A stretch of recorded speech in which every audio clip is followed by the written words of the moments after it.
Bubuo ng bagong unit team. Oy, ano ko, mukhang mapag-iiwanan na si Sara Duterte dito Bubuhayin po ni Pangulong Bongbong Marcos ang unit team. Bago to bago, hindi yung lumang unit team kasi medyo may papalitan dyan sa lumang unit team.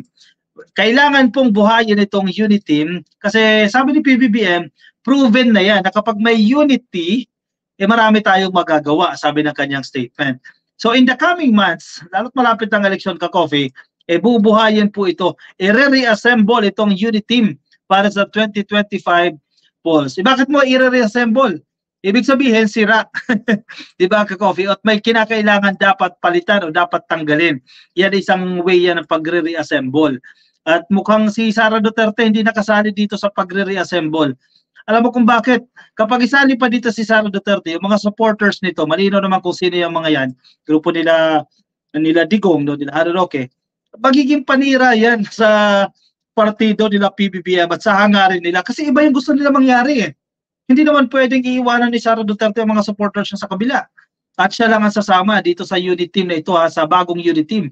Hindi mangyayari yan. Siyempre, karay-karay niya yung mga nakasandal sa kanya na hoping na mananalo sila sa pagkasenador. So ako, ang tingin ko dito, totoong laglag na si Sara Duterte. Hindi na siya kasama dito sa bubuuhin na unit team ni Pangulong Bongbong Marcos. Nasa balita ng Manila Bulletin, Marcos to reassemble unit team for 2025 polls. After the merger of two major political parties in the country, ito pong Partido Federal ng Pilipinas and Lakas CMD, si President Marcos is bent on reassembling the unit team ahead of the 2025 midterm elections, ito ka-COVID senatorial elections. Yan, kung inyo makikita sa litrato na ito, nasa kanan po si Governor Tamayo at si House Speaker Martin Romualdez at si PBBM nasa gitna, of course, na witness ng ating presidente ang merger sa pagitan po ng dalawang malaking partido na ito. Marcos wants to reassemble the unity team alliance given the success it achieved in the last elections which put him in the presidency. I-reassemble yan, so bubuuhin ulit ka-coffee. Not from the scratch dahil syempre may naiwan pa rin naman sa unit team ka-coffee. May mga naiwan pa rin dyan ng mga matitino. Yung iba umaklas na, nagbaklas na. Yung iba nasa kabilang pader na. Yung iba nagtakbuhan dyan sa Dumaguete. Nag-iikot, naglalakad-lakad at yung iba gustong ibagsak na ang gobyerno. So kailangan i-recalibrate yan, i-reassemble yan, and I don't think kasama si Sara Duterte sa plano na ito. Pagkagaya ng ating ginawa sa nakaraang halalan ay bubuuhin ulit natin. Di naman, we have to formalize it because may political cycle. Correct.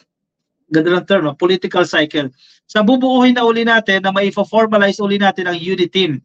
Sabi po ni Pangulong Bongbong Marcos sa kanyang speech sa paglagda po sa alliance nitong Miyerkules, nitong May 8.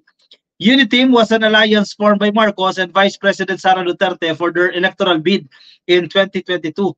Since the alliance's success, it's been hounded with several rift allegations which the President constantly refuted. Actually, yung ibang mga nag-aklas sa unit team, sila itong mga panira Sila itong naninira sa presidente. Kasi yan yung mga hindi nabigyan ng posisyon.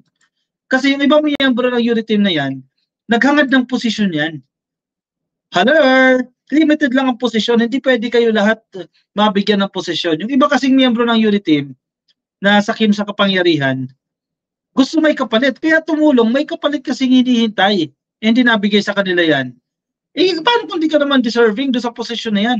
Paano kung hindi ikaw yung best person, best person doon sa posisyon na yan? Ipipilit mo yung sarili mo? Huwag ganoon. Anong gagawin mo doon? Gagawin kang secretary, gagawin kang undersecretary ng agency na yan, wala ka namang kaalam-alam. Hindi nagsayang ka ng resources ng taong bayan, and in the first place, hindi nagtitiwala sa iyong presidente. Kung corrupt ka, gusto mo ilukluk ko dyan, gawin kang secretary, gawin kang USEC, gawin kang ASEC, corrupt ka naman. Kawawa ang taong bayan. Hindi ganoon. Marcos said the political alliance will continue to foster unity among its members and allies as it has been proven effective from the elections to his governance. Pero maraming natanggal na, maraming masasamang damo nang nabunot dyan sa unit team. What we have conceptualized, we really began in the previous campaign and the previous election, and we are encouraged, sabi ni PBBM. The president also said he was encouraged by the overwhelming support of the Filipino people during the 2022 presidential elections, prompting the creation of the unity team. Ang ganda ng tandem na yan, Ka-Coffee. Sinira lang yan ng mga sakim sa kapangyarihan. Diba? Super majority, bumoto sa unity mo. Mananalo at mananalo ka talaga kung naging parte ka ng unity unless kung hindi ka talaga dapat manalo. Kare Roque, di ba? Hindi talaga.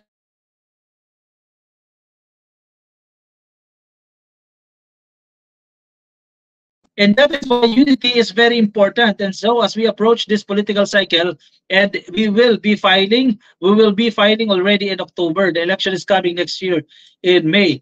Ilang buwan na lang yan? June, July, August, September, October. 5 buwan na lang yan, Ka-Coffee. Sa mga tatakbo sa pagkasenador, as early as now, nakapag-desisyon na yung mga yan. Nagsimula na pong mag-ikot yan at pinatitibay na nila yung kanilang grounds. Sa mga magsisenador, nagsimula na yan, bumubuo na ng alyansa. Kasi sa politics, addition ang technique dyan. Add and add and add and add. Mga political butterflies, isa din yan. And that is the nature of politics. Wala tayo magagawa dyan. Meanwhile, the president said the forging of alliance between the two major political parties, itong Partido Federal ng Pilipinas at ng Lakas CMD in the country, is a significant moment not just for the Philippine politics but also for the field of public service. Matibay itong dalawang partido na yan, ha? He said the alliance as they forged on Wednesday is poised to, and I quote, propel our country towards the bagong Pilipinas that we envision, unquote. Iisang direksyon ni PBBM, oh, sa bagong Pilipinas. Sa lahat ng government agency, tingnan mo kung paano ginawa ni PBBM dyan. Yan ang strategist, visionary din eh, parang tatay niya eh. Ito gusto natin ma-achieve, bagong Pilipinas. Sa branding pa lang eh. O branding natin, lahat ng government agencies dapat nakapattern kayo sa bagong Pilipinas. Oh. Mayaman na Pilipinas, yan ang bagong Pilipinas. Maganda ang ekonomiya. Mababa ang poverty incidence. Kaya isa yung goal eh. By the end of his term, mapababa yung poverty incidence into single digit. Ngayon 20 plus tayo, 18, 19, ganyang level eh. 2 digit yung poverty incidence natin eh. Sa ibang probinsya mas mataas pa, 25, 30. Pero isang goal, malinaw yung goal. Mapababa into single digit after his term. Pagdating sa pabahay, ito yung goal. Originally, yung goal is 6 million houses. Though tayo mismo, hindi tayo naniniwala na possible yung 6 million na yan. Pero, ang importante doon, may goal ka, mataas yung goal mo. Hindi mo man ma-meet yung goal mo yan na 6 million, kahit half lang ang ma-meet mo ron, malaking figure pa rin yan. That's still 3 million houses. Yun yung akin doon eh. Mag-set ka ng mataas na standard. Hindi mo man maabot yan, mataas pa rin yung makukuha mong standard. Diba? May plano, may vision, may direksyon. Gusto tayong tahakin sa ganitong direksyon. Anong gusto mong presidente? No comment. Ito si PBBM, oh, malinaw yung plano niya. Oh. Ano, itok. Natatawa na naman ako dyan sa itok, awan. Doon tayo sa may plano. Hindi yung sira ng sira. Ano bang plano niyo? Yung mga naninira, nakatulong ba kayo sa gobyerno? Sira kayo ng sira sa gobyerno, sira kayo ng sira kay PBBM sa administrasyon. Ano yung ginawa niyo para makatulong sa taong bayan? Sabihin, ikaw, may naitulong ka ba? Ako daw, may naitulong ba ako? Di mo lang alam. Meanwhile, the president said forging alliance between the two major political parties in the country is a significant moment. Mahalagang tagpo ito, itong merger na ito, para sa larangan ng public service. The alliance plans to fill the full slate of senatorial candidates for the 2025 midterm elections. Wala pa ka-coffee ha? Hindi pa malinaw itong slate o yung pambato sa pagkasenador nitong bagong partido na ito. Hindi pa pumalinaw kung sino-sino yung mga yan. Pero syempre, may mga nababali-balitaan na tayo dyan. Pero antayin natin ka-coffee yung official statement para hindi tayo magkakamali dyan. Kung sino ang bubuo dito sa Magic 12 na susuportahan ng administrasyon. Usually more than 12 yan. Usually mas malagpas pa sa 12 yan.